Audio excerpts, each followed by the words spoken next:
Hello guys, मेरा नाम है जतिन अग्रवाल और आप जुड़ चुके हैं the bull of the last street channel के साथ। आज हम डिस्कस करने वाले हैं रूट मोबाइल का स्टॉक एनालिसिस करने वाले हैं। काफ़ी चर्चा में रहा है ये शेयर, बट काफ़ी लोग इसके बिजनेस मॉडल को लेके बहुत ज़्यादा कंफ्यूज्ड हैं। इंटरनेट कंपनी है, टेक्नोलॉजी कंपनी है, किस तरीके से बिजनेस करती है, फंडामेंटल्स कैसे हैं स्टॉक के, टेक्निकल्स पे कैसा है, सब कुछ हम डिस्कस करने वाले हैं इस वीडियो के अंदर।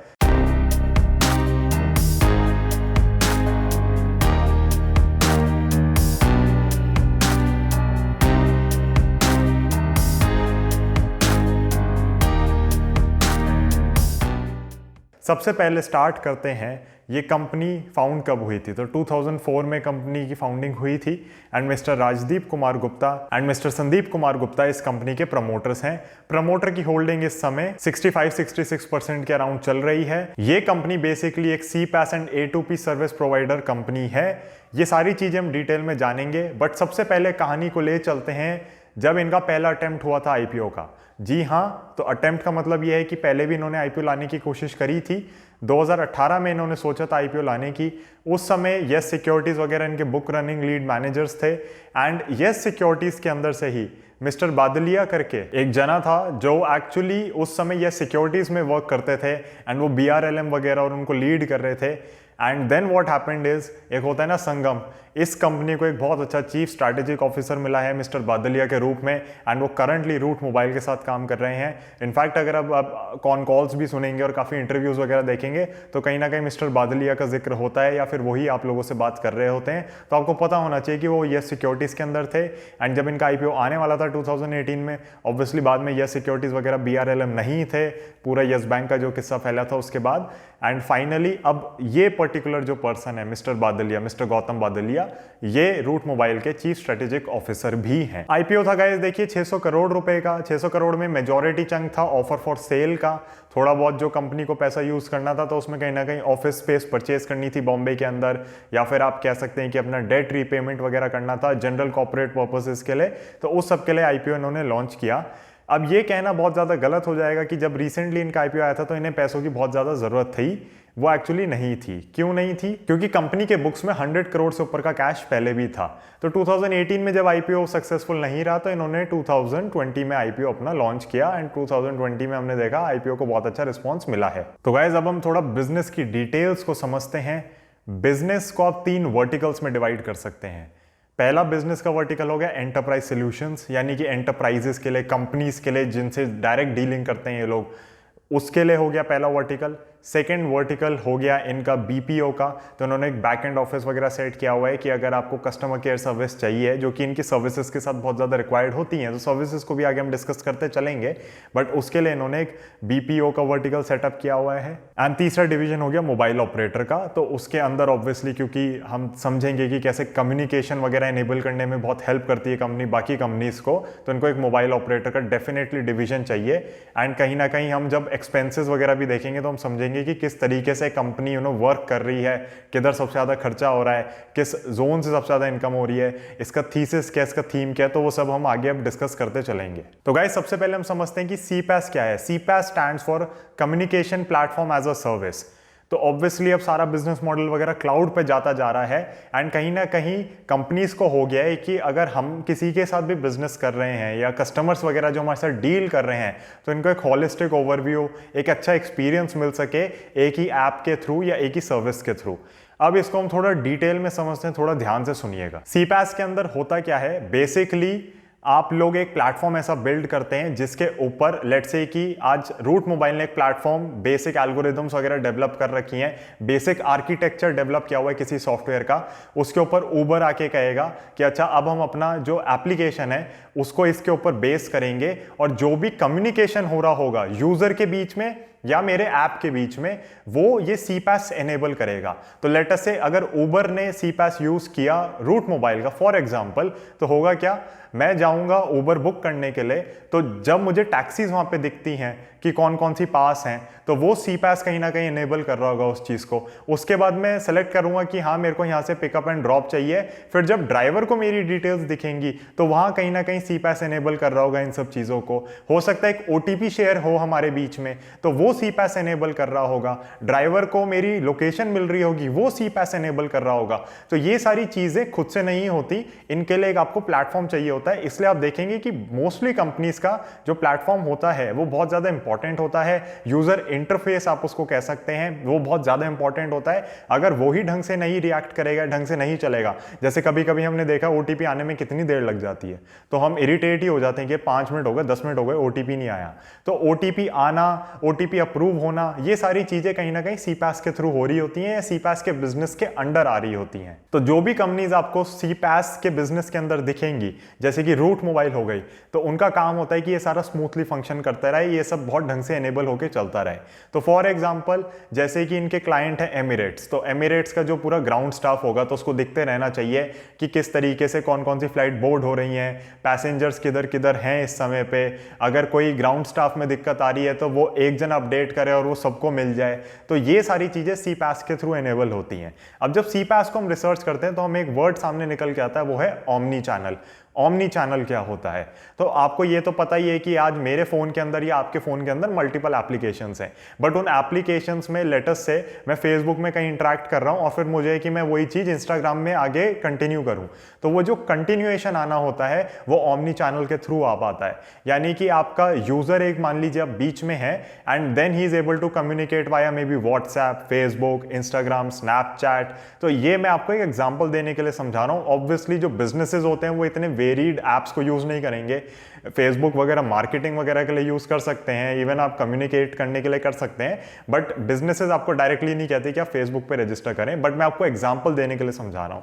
तो बिजनेसेस कोई भी हो गए, let us say there is some company XYZ, उसने व्हाट्सएप और मैसेजिंग सर्विस को इंटीग्रेट करना है, तो वो हैं अलग अलग चीजें, दोनों अलग अलग टेक्नोलॉजी हैं, बट उसको एक चैनल पे लाना, उसको एक जगह से फंक्शन करना, उसको एक कंटिन्यूएशन के अंदर लेकर आना, वो ओमनी चैनल हो जाता है। एंड अगर आपको चाहिए कि आपका बिजनेस एक स्मूथली रन हो सके, उसके अंदर कोई भी दिक्कतें ना आए, कस्टमर को एक्सपीरियंस बहुत अच्छा मिले, यूजर इंटरफेस आपका बहुत अच्छा हो, तो आपको CPaaS प्रोवाइडर्स के पास जाना पड़ता है आजकल। एंड आपको बहुत ज्यादा जरूरी हो जाता है कि आप एक ओमनी चैनल प्लेटफॉर्म डेवलप करने में ध्यान दें, ओमनी चैनल प्लेटफॉर्म बिल्ड करें। तो कंपनी के कॉन्टेक्स्ट में एक और एग्जांपल से समझते हैं। फेसबुक इनका क्लाइंट है, तो फेसबुक अगर इनका क्लाइंट है तो फिर उनको क्या करना होता है, जो भी 2 फैक्टर ऑथेंटिकेशन होती है फेसबुक की, जो SMS आता है आप लोगों को, या कोई भी 2 फैक्टर ऑथेंटिकेशन हो रही होगी, मे बी फ्यूचर में व्हाट्सएप के थ्रू ही हो रही होंगी, तो उन सब के लिए आपको एक रूट मोबाइल जैसा CPaaS सर्विस प्रोवाइडर चाहिए जो बेसिकली इन चीजों को लिंक कर सके, एनेबल कर सके आपके लिए। अब आप कहोगे कि फेसबुक ये काम खुद भी तो कर सकता है। बहुत वैलिड क्वेश्चन है, लोग खुद से ये काम क्यों नहीं करते? क्योंकि ये जो बिजनेस है, एसेंशियली हम आगे भी डिस्कस करेंगे कि कमोडिटी का बिजनेस है, जितने SMS आए आप उतनी पेमेंट करें, आपको उससे ज़्यादा पेमेंट करने की जरूरत नहीं है, आपको उससे ज़्यादा खर्चा करने की जरूरत नहीं है। बहुत नीश बिजनेस है, बहुत छोटा बिजनेस है, तो आपको उस हिसाब से इंफ्रास्ट्रक्चर खड़ा करने की भी जरूरत नहीं है। आप इस चीज को आउटसोर्स कर दें, जैसे हमने IT कंपनीज के साथ देखा है ना, हमारी जो काम TCS, इन्फोसिस कर रही है वो कोई और कंपनी नहीं कर रही। अब वो कर सकती हैं क्या? माइक्रोसॉफ्ट, एप्पल, गूगल ये सारा काम कर सकती हैं, बिल्कुल कर सकती हैं, बट वो नहीं करना चाह रही बिकॉज इन कंपनी की स्पेशलाइजेशन हो गई है एंड ये बैकएंड संभाल रहे हैं। इसी तरीके से CPaaS को भी कहीं ना कहीं आप समझ सकते हैं कि वो एप्लीकेशंस का या आपके यूजर इंटरफेस का या वेबसाइट्स का बैकएंड हो जाता है। तो अगर वो बैकएंड आपने आउटसोर्स कर दिया, चाहे ऑथेंटिकेशन उसमें आपने आउटसोर्स किया है, चाहे डिटेलिंग आपने कुछ आउटसोर्स कर दी, तो अगर वो कोई स्पेशलाइज्ड कंपनी कर रही है तो उसमें कोई भी हर्जा नहीं है, आपको कॉस्ट काफी बचती है, because you do not need to set up a business vertical to handle that operation. Guys, आप लोगों को एक चीज और पता होगी कि ग्लोबली 7 आउट ऑफ 10 कंपनीज, जो टॉप 10 कंपनीज है, उनमें से 7 companies are now tech companies. तो टेक कंपनीज का बोलबाला बहुत ज्यादा होता जा रहा है। इनफैक्ट इतना ज़्यादा बिजनेस बढ़ चुका है टेक कंपनीज का और टेक चैनल्स वगैरह का कि जो आप मेरी वीडियो देख रहे हैं वो भी आप यूट्यूब या फेसबुक पे वॉच कर रहे हैं। तो या तो आप गूगल यानी कि अल्फाबेट के प्लेटफॉर्म के ऊपर इसको वॉच कर रहे हैं या फिर आप फेसबुक के ऊपर इसको देख रहे हैं। तो कहीं ना कहीं टेक कंपनीज का बिजनेस बहुत बढ़ भी रहा है और टेक कंपनीज ही नई नई पॉपअप हो रही हैं और बिजनेसेस जो मैं कहूंगा कि हिस्टोरिकली टेक बिजनेसेस नहीं थे वो टेक पे शिफ्ट होते जा रहे हैं। जैसे कि फाइनेंस का आज हम देखते हैं तो फिनटेक हो गया है। तो इस तरीके से हमें दिख रहा है कहीं ना कहीं टेक पे सारी कंपनीज जा रही हैं। अब ये सारी कंपनीज जाएंगी, इनको मान लो एक OTP ही भेजना है आप लोगों को, ट्रांजैक्शन आते हुए एक OTP ही चाहिए। For example state bank of India जो इनके कस्टमर हैं उन्होंने कंपलसरी कर रखा है मेरे ख्याल से, अगर आप ATM से आप एक सर्टेन अमाउंट विड्रॉ करते हैं तो OTP आएगा। तो अगर OTP आएगा, वो OTP कौन जनरेट करवा रहा है आपके लिए? Route Mobile. तो रूट मोबाइल का काम है कि वो मोबाइल नेटवर्क ऑपरेटर से बात करके रखे, उन लोगों से मिलके OTPs वगैरह जो आते हैं आपके, तो उसका मैसेजिंग सर्विसेज जो होती हैं उन मैसेजेस को पहले से खरीद के रखे, एंड जितने जितने मैसेज यूज़ होते जाएं उसके बेसिस पे रूट मोबाइल SBI से चार्ज करता है और रूट मोबाइल पीछे मोबाइल नेटवर्क ऑपरेटर्स को फीस दे रहा होता है। तो आप लोगों को शायद हैरानी हो रही होगी कि जो छोटे छोटे काम भी हैं OTP जैसे, वो भी कोई स्पेशलाइज्ड कंपनी कर रही है। तो जी हाँ, वो कर रही है, एंड इसके अंदर दिक्कत यहीं पे आती है। तो ये काम उस हिसाब से बड़े नहीं हैं। लेट्स से कि जो बिजनेस होता है जिसके अंदर जो फ्रंट एंड के बिजनेसेस होते हैं काफ़ी बड़े होते हैं, बैक एंड पे उस हिसाब से नहीं होता काम। तो कहीं ना कहीं ये कमोडिटी का एस्पेक्ट आ जाता है बिजनेस के अंदर। कमोडिटी का एस्पेक्ट का क्या मतलब है कि जो आपके लिए काम सस्ता करेगा आप उससे करवा लेंगे। आज मुझे फेसबुक छोड़ने में बहुत जोर पड़ेगा, बट लेटेस्ट से कि कोई मुझे कहेगा कि जो काम मैं घर का पेंट ही था, मान लो अगर कोई लेबर मुझसे कहेगी कि मैं वो 10,000 में करूंगा, कोई कहेगा मैं 9 में करूंगा, तो मुझे लगेगा मैं 9,000 में करवा लूं। द प्रॉब्लम इज दिस, इसके अंदर भी यही बहुत बड़ी दिक्कत है कि जो बिजनेस सस्ता करने की आपको कहेगा आप उसके साथ जाने में प्रेफरेंस रखेंगे, क्योंकि काम बहुत ही स्टैंडर्ड काम है। ऐसा नहीं है कि क्वालिटी में बहुत ज़्यादा डिफरेंस आता है। तो फिर ये कस्टमर्स को कैसे रिटेन करेंगे, कस्टमर स्टिकीनेस कैसे आएगी? वो इसी तरीके से आएगी कि जब भी कोई कंपनी किसी के साथ CPaaS प्लेटफॉर्म यूज़ करती है, तो नाम में ही है प्लेटफॉर्म के वजह से क्या होता है कि कहीं ना कहीं कस्टमर्स को लगता है अगर इसके साथ काम ठीक चल रहा है तो शिफ्ट मत करो, शिफ्ट करने में बड़ी दिक्कत आएगी, क्योंकि इन्होंने जो आर्किटेक्चर बना रखा है अपने सॉफ्टवेयर वगैरह का, वो हो सकता है किसी और कंपनी का इतना अच्छा ना हो, या उस पर माइग्रेट करने में बहुत जोर आएगा। तो इंडियन IT सर्विसेज कंपनीज के साथ भी हमने यही एक पॉजिटिव पॉइंट देखा है कि लोग माइग्रेट इसलिए नहीं करते क्योंकि उन्हें लगता है कि अगर हम माइग्रेट करेंगे हमारी कॉस्ट बहुत ज़्यादा हो जाएगी। लेटर से आज इन्फोसिस किसी TCS के क्लाइंट को कहे फॉर एग्जांपल कि मैं 10% में काम सस्ता कर दूंगा आप लोगों के लिए, TCS का क्लाइंट यही कहेगा कि भैया हमें शिफ्ट करने से TCS से इन्फोसिस पे ही 25-30% का खर्चा आ जाएगा, तो हमारे लिए फीसेबल ही नहीं है। इसलिए हमने देखा कि CPaaS के अगर किसी कंपनी के पास कोई टिक जाता है, उस प्लेटफॉर्म के ऊपर कोई टिक जाता है, तो हाई चांसेस हैं कि वो उसी कंपनी के साथ कंटिन्यू करेगा। तो कस्टमर स्टिकीनेस है बिजनेस के अंदर, भले ही ये कमोडिटी टाइप का बिजनेस आपका हो। कोविड के बाद हमने ऑब्वियसली देखा है कि एक्सेलरेशन और ज्यादा तेजी से बढ़ गया है टेक ट्रांसफॉर्मेशन या टेक कंपनीज का या टेक पे बिजनेसेस का शिफ्ट होने का। एंड मैंने इस पे एक वीडियो पहले भी बनाई थी के शेप्ड रिकवरी के ऊपर, जब मैंने बात करी थी कि कैसे कुछ कुछ सेक्टर्स बहुत जल्दी रिकवर करेंगे एंड कुछ कुछ इनहेरेंटली अगर वो चेंज नहीं करेंगे अपने आप को तो बहुत बड़े डाउनफॉल के अंदर चले जाएंगे। तो आप उस वीडियो को भी वॉच कर सकते हैं, मैं लिंक यहाँ पे डाल देता हूँ ऊपर। के शेप्ड रिकवरी की वजह से हमें कहीं ना कहीं देखने को मिल रहा है कि CPaaS की अडॉप्शन बहुत ज्यादा तेजी से बढ़ रही है, और अगर ये अडॉप्शन और तेजी से बढ़ती रही तो इन कंपनीज का जो ग्रोथ का रनवे है वो बढ़ता रहेगा। है नीश बिजनेस, बट आपका बिजनेस तो है ही, ऐसा नहीं कि अपॉर्चुनिटी साइज नहीं है। नाउ इंडस्ट्री रिपोर्ट्स के हिसाब से तो देखो कैगर आनी है जो ग्रोथ की है CPaaS वगैरह के अंदर, वो है 4 से 5% की। बट होता क्या है यहाँ पे, जो कंपनीज अच्छे से वर्क कर रही हैं, अच्छे से रन कर रही हैं, वो बाकी कंपनीज को एक्वायर करती चलती हैं, छोटे छोटे नीश सेगमेंट्स को उठाती रहती हैं, नीश सेगमेंट्स को एक्वायर करती रहती हैं, एंड उस चक्कर में वो काफ़ी बड़ी हो जाती हैं। तो रूट मोबाइल के अंदर भी अगर आप इसको स्टडी करने जाएंगे, आप देखेंगे इसके पास बहुत सारी सब्सिडरीज हैं, एंड वो सब्सिडरीज इसीलिए हैं क्योंकि ये बहुत सारे बिजनेसेस को एक्वायर करती रहती है। इनफैक्ट रेगुलरली एक्विजिशंस चलते हैं, एंड वो एक्विजिशंस की वजह से ही कंपनी बहुत अच्छे से ग्रोथ मेंटेन कर पा रही है। अब CPaaS का मैं आपको बता चुका हूं ओमनी चैनल का क्या रोल है या ओमनी चैनल का क्या मीनिंग है, बट अगर आप CPaaS को और स्टडी करेंगे तो और की टर्म्स आपके लिए सामने निकल के आएंगी, वो है A2P, P2A, M2M। तो इन तीनों टर्म्स को हम एक बार डिटेल में डिस्कस कर लेते हैं। A2P का मतलब हुआ एप्लीकेशन टू पर्सन, यानी कि जो भी आपकी कम्युनिकेशन चल रही है वो एप्लीकेशन से इंसान की तरफ जा रही है, किसी भी यूजर की तरफ जा रही है। तो फॉर एग्जांपल अगर उबर मुझे कहीं पे दिखा रहा है कि कौन सी टैक्सीज कहाँ पे, तो वो एप्लीकेशन टू पर्सन हो गया। या मान लो कि मुझे अगर कोई OTP रिसीव हो रहा है किसी से, तो वो एप्लीकेशन टू पर्सन हो गया, क्योंकि उसके रिसीविंग एंड पे एक पर्सन है। अब पर्सन टू एप्लीकेशन हो गया P2A। P2A के अंदर क्या होता है कि मान लो कि मैं किसी चीज के लिए लेट्स से मिस कॉल ही करी है मैंने, या किसी चीज के लिए मैंने वेरिफिकेशन कॉल के लिए कॉल किया, तो वो मशीन के पास गया या एप्लीकेशन के पास गया, तो उसके बेसिस पे हम कह सकते हैं कि जो सेंडर है वो यूजर है आपका, या क्लाइंट है, या एक ह्यूमन है, और रिसीविंग एंड पे एक मशीन है। तो हमने अब देखा भी है कि हम जब अपने बैंक्स में भी कॉल करते हैं तो एक ऑटोमेटेड मशीन के पास कॉल जाती है, तो उसको कहीं ना कहीं आप समझने के लिए ऐसा कह सकते हैं कि ये P2A है।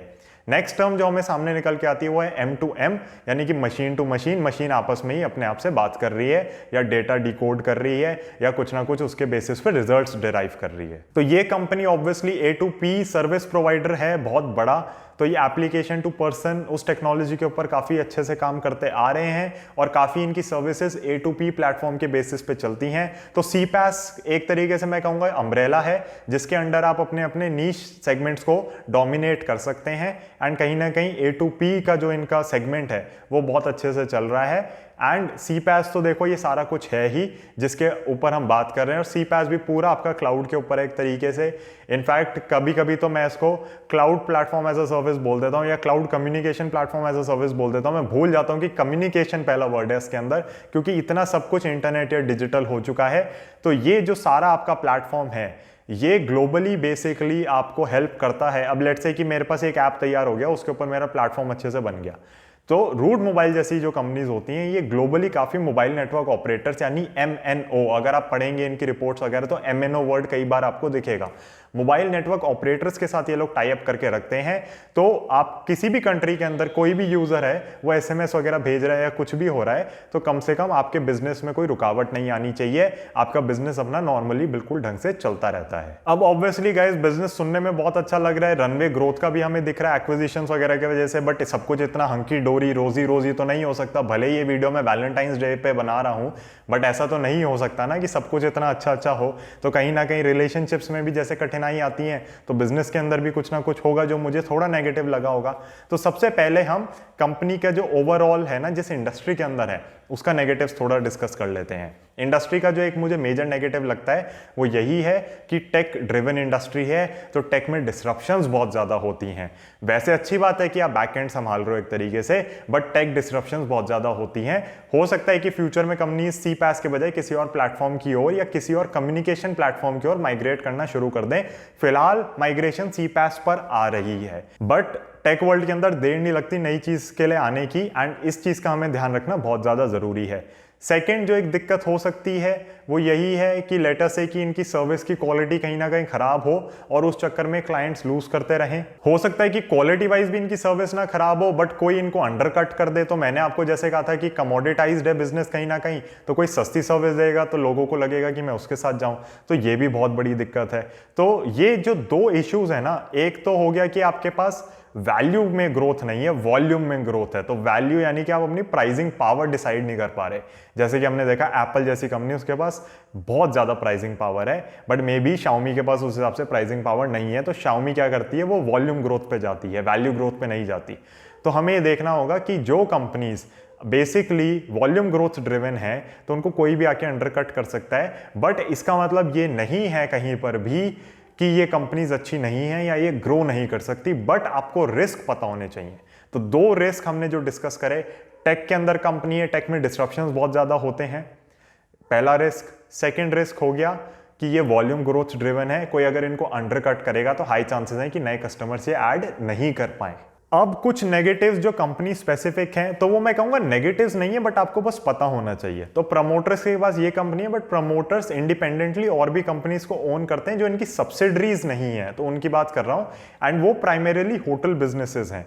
तो कहीं ना कहीं हमें लगता है बहुत बारी कि एक प्रमोटर मल्टीपल बिजनेसेस चला रहा है तो वो ध्यान नहीं दे पाएगा, बट आप देखो माइंडसेट हमारा किस तरीके से रिएक्ट करता है। मैं आपको नेक्स्ट एग्जांपल दूंगा तो आप सोचोगे कि हाँ यार वो बंदा तो बहुत अच्छा है। आप सोचो मैं किसका एग्जांपल दूंगा यहाँ पे, इलॉन मस्क का। इलॉन मस्क के पास भी तो बढ़िया बढ़िया अलग अलग कंपनीज हैं, बट इलॉन मस्क पे कोई सवाल नहीं उठाता कि आप खाली टेस्ला या स्पेस एक्स या बोरिंग कंपनी या आपकी जो टेस्ला एनर्जी है उसके ऊपर फोकस कर रहे हो, बाकियों पे नहीं कर रहे। इनके केस में होता क्या है कि वो सबसे पहले रेड फ्लैग हो जाता है। क्यों? क्योंकि अभी प्रूवन नहीं है उस हिसाब से promoters. May be 10 years down the line अगर एक कंपनी चलती रही, अच्छे से चलती रही, तो कोई सवाल नहीं उठाने वाला, फिर सबको लगेगा नहीं नहीं बड़ी अच्छी बात है। इनफैक्ट जब मैं Balaji amines and alkyl amines पे रिसर्च कर रहा था तो एक बहुत बड़ा फैक्टर यही था कि बालाजी एमाइंस के पास होटल का एक बिजनेस था। चलो मार्जिन वगैरह को इंपैक्ट कर रहा है, बट सब यही पूछते थे कि आपके पास ये बिजनेस क्यों है। अब इस केस में तो रूट मोबाइल की भी सब्सिडरी नहीं है, वो प्रमोटर्स की खुद की पर्सनल होल्डिंग्स में है या प्रमोटर्स के खुद की अपनी कंपनीज हैं, रूट मोबाइल से कोई कनेक्शन नहीं है, बट फिर भी लोगों को एक डाउट रहता है। मेरे हिसाब से कोई बड़ा रेड फ्लैग नहीं है, इस पे ध्यान नहीं देना चाहिए। बट अगर आप लोगों को लगता है कि मुझे ऐसे प्रमोटर्स पे बैट करना है जो बिल्कुल एक सिंगल बिजनेस पे फोकस्ड होने चाहिए, तो मैंने कहा कि मैं आप लोगों को जरूर बता दूं, मुझे ऐसा कोई बड़ा कहीं पे भी दिक्कत नहीं लगी है।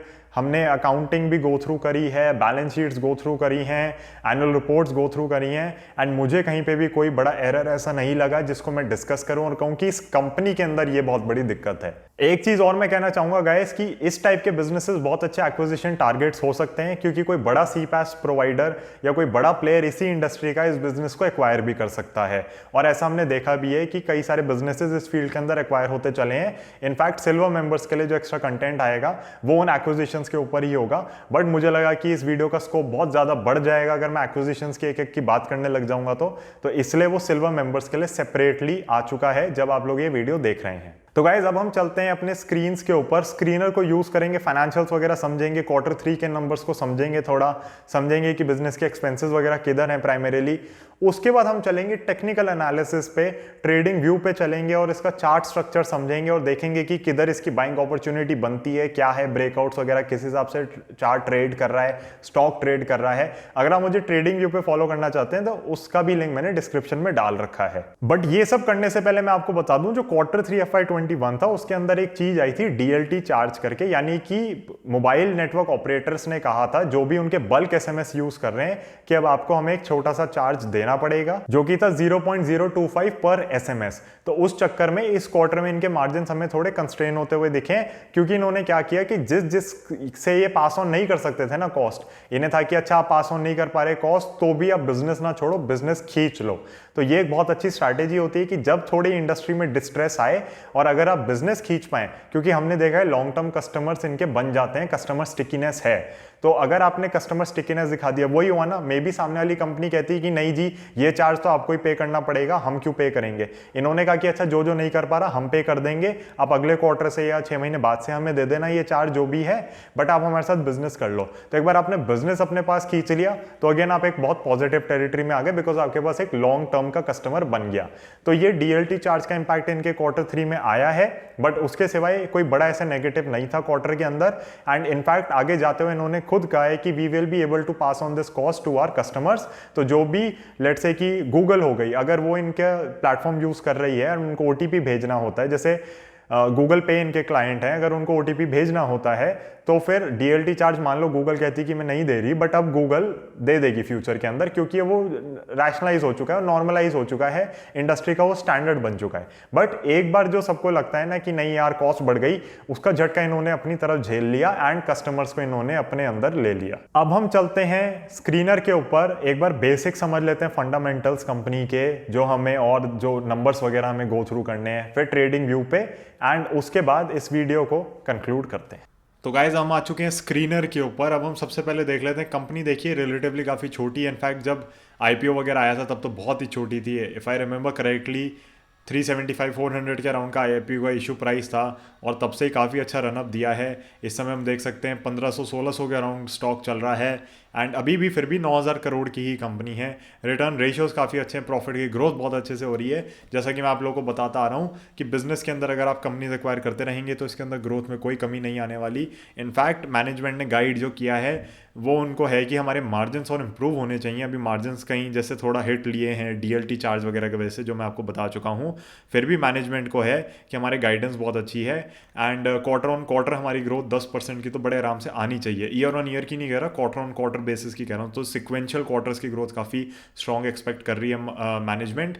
हम देख सकते हैं कि PE रेशियो वगैरह इसके अंदर एक बार हम अगर लगा लें, यहाँ पे स्टॉक का PE 82 के अराउंड चल रहा है। पूरी मार्केट इस समय वैल्यूड ज़्यादा चल रही है, एंड ऑब्वियसली वो एंटिसिपेशन है कि नेक्स्ट ईयर से अर्निंग्स बिल्कुल रैशनलाइज हो जाएंगी और कहीं ना कहीं हमें पिकअप होता हुआ भी दिख रहा है। फिर भी मैं कहूँगा इंटरनेट कंपनीज वगैरह का तो ठीक है, हमें इनका पता है कि बिजनेस चलता रहेगा, बट काफ़ी कंपनीज के अंदर आपको Q4 की अर्निंग्स देखनी बहुत ज़्यादा ज़रूरी है, कुछ भी अपना कॉल लेने से पहले। हम आगे चलते हैं अगर, तो हम देखते हैं कि किस हिसाब से इनकी सेल्स वगैरह चल रही हैं। तो मैं एक चीज़ आपको और बता दूं कि जो इनकी सेल्स वगैरह आ रही हैं सारी, या जो भी रेवेन्यू आता है, तो मोस्टली सारा रेवेन्यू बाहर से आता है, और मैं कहूँगा कि अराउंड 15 to 20% इंडिया से है, बाकी सारा बाहर से है, फॉरेन कंट्रीज से है। एंड वो इसीलिए क्योंकि कई सारे क्लाइंट जो हो गए, अब जैसे फेसबुक क्लाइंट है तो फेसबुक इंडिया में क्लाइंट है, हो सकता है अफ्रीका के 10 देशों में फेसबुक क्लाइंट हो, मे बी यूरोप में कहीं कहीं पे हो, कहीं कहीं पे ना हो। तो कंट्री टू कंट्री बड़ा डिपेंड करता है कि कौन सी कंपनी आपके साथ काम कर रही है। तो इनके लिए ग्रोथ की अपॉर्चुनिटी ये भी होती है कि लेट से फेसबुक क्लाइंट है बट वो इंडिया में क्लाइंट है, और हो सकता है बांग्लादेश में ना हो। एग्जाम्पल दे रहा हूँ, वैसे बांग्लादेश में होगा 100%, बट लेट अस से कि बांग्लादेश में नहीं है, हैं तो इनके लिए ग्रोथ अपॉर्चुनिटी बहुत अच्छी हो जाती है कि then they acquire Facebook's business in Bangladesh as well. तो वॉल्यूम ग्रोथ बहुत अच्छे से आ सकती है सेम क्लाइंट से भी। तो हम देख रहे हैं कि बहुत अच्छे से इनके बिजनेसेस चल रहे हैं, ऑपरेटिंग प्रॉफिट मार्जिन्स भी हमें एक सस्टेनेबल लेवल पे दिख रहे हैं। अब मैं आप लोगों को एक चीज़ और कहना चाहूँगा, इनका जो मेजर एक्सपेंसेस होता है ना, जो आप देख रहे हो कि एक्सपेंसेस रेवेन्यू के साथ साथ ग्रो हो रहा है, तो ऐसा तो हमने देखा कैपिटल इंटेंसिव बिजनेसेस में ही होता है। ये जो मटेरियल कॉस्ट है ना आपकी, असल में ये मेन कॉस्ट आपकी है मैसेजिंग सर्विसेज खरीदने की मोबाइल नेटवर्क ऑपरेटर से। तो मान लो कि रूट मोबाइल के थ्रू वो ओटीपी आप तक जो पहुंच रहा है, ऑब्वियसली कोई ना कोई मोबाइल नेटवर्क ऑपरेटर के ऊपर आ रहा है वो ओटीपी, तो उन लोगों से इनको मैसेजिंग सर्विसेज खरीदनी पड़ती है और उनकी मेजर कॉस्ट यही है, जो मेजर एक्सपेंस है वो यही है। मेजर एक्सपेंस इनका है मोबाइल नेटवर्क ऑपरेटर से मैसेजिंग सर्विसेज खरीदने का। अब हम आगे चलते हैं तो हम देख रहे हैं नेट प्रॉफिट वगैरह सबकी ग्रोथ अच्छे से आ रही है। इनफैक्ट इसका रेवेन्यू इतना अच्छा आया है कि जो 9 मंथ्स का रेवेन्यू है इस फाइनेंशियल ईयर का FY 2021 का, वो पिछले साल के पूरे रेवेन्यू से ज़्यादा हो चुका है। तो बहुत ही अच्छे से परफॉर्मेंस कर रही है कंपनी, कहीं पे भी कोई भी दिक्कत नहीं लग रही। जोग्राफिकल सेगमेंट्स में एक बार जाके हम देख लेते हैं तो आप देख सकते हैं कि बिजनेस किस हिसाब से डिवाइडेड है और कैसे बहुत सारी अलग अलग कंट्रीज से इन लोगों का बिजनेस बहुत अच्छे से आ रहा है। इंडिया, यस इंडिया के में है बिजनेस वगैरह सब कुछ, इंडिया में बहुत बड़े प्लेयर हैं ये, बट बाकी की जो बाहर की कंट्रीज हैं उनसे काफ़ी बिजनेस आता है। प्लस ऐसा भी हो जाता है बहुत बारी कि लेट्स से इंडिया में ही बिजनेस है बट वो आपके डॉलर टर्म्स में है बिजनेस, तो वो client to client, customer to customer depend करता है। तो उसमें ऐसी कोई बात नहीं है जिसमें ज़्यादा हम मतलब चर्चा करें आगे, क्योंकि हमें दिख रहा है कि बिजनेस तो ढंग से चल ही रहा है। सेल्स वगैरह आप देखो इंडिया में ज़्यादा है, बट अगर आप प्रॉफिट के हिसाब से देखोगे तो आपको कहीं ना कहीं लगने लगेगा कि यार प्रॉफिट इंडिया में उस हिसाब से नहीं है। बट वो इसलिए है क्योंकि यहाँ पे आपकी वॉल्यूम ग्रोथ बहुत ज़्यादा हो सकती है, आपकी वैल्यू ग्रोथ कम हो सकती है, तो उसका एक डिफरेंस आ जाता है। तो गाइस ट्रेडिंग व्यू पे चलने से पहले हम एक बार बस ये चीज़ और देख लेते हैं कि प्रमोटर की होल्डिंग कितनी है। तो प्रमोटर की होल्डिंग थोड़ी घटी है पिछले क्वार्टर से, बट मेरे हिसाब से एक बहुत बड़ा नेगेटिव साइन नहीं है, क्योंकि हमने बहुत कंपनीज में देखा है कि मार्जिनल प्रमोटर होल्डिंग घटना बढ़ना, उसको हमें नेगेटिव साइन में नहीं लेना चाहिए। For example I would say LTTS हो गई या फिर पेज इंडस्ट्रीज हो गई, तो ऐसी कंपनीज में हमने देखा है कि मार्जिनली प्रमोटर होल्डिंग्स कम होती हुई आई हैं, but those are not major negative signs. अगर आप उसको नेगेटिव साइन ले लेते हैं तो बहुत अच्छी अच्छी कंपनीज आपसे छूट जाती हैं।